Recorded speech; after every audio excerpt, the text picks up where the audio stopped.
Pinapapunta na siya sa Pilipino. Ayusin mo. Sabi mo yung ano. Dinadala nga siya sa presinto eh. Kaya nga sabi ko, Hindi, yung mga motor daw, babalik na natin. Pero si Ebines, pinares. Kung background nga, hindi naman pwedeng i-arresto yung isang tao. Walang charge. Hindi ka pwedeng i-arrest without charge. Anong charge? They will file charge.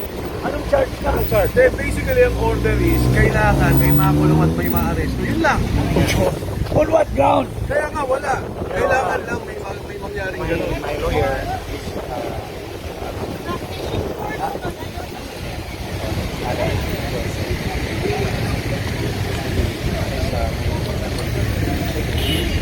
may nalagpot ng 4 na motor, 10 sana, 10 na.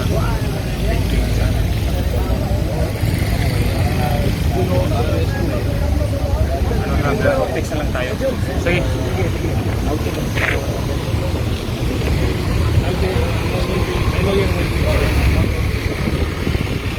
Upan kami, tara. Kasama ko kayo. Ano ba, ano lang, my lawyer will be there. Sa station. dahil na kung dinguyon nga huwis kayo. Saan kayo, makimaw. Ayan.